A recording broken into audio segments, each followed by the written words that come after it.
day to later after I will take my pictures and my videos. See you on my next post. Okay guys, City of Dreams.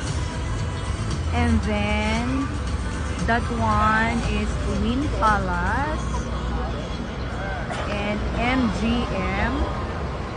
Then here is Londonaire and also the Venetian. That's it. Okay, I gave you a tour already and so many people are sitting outside.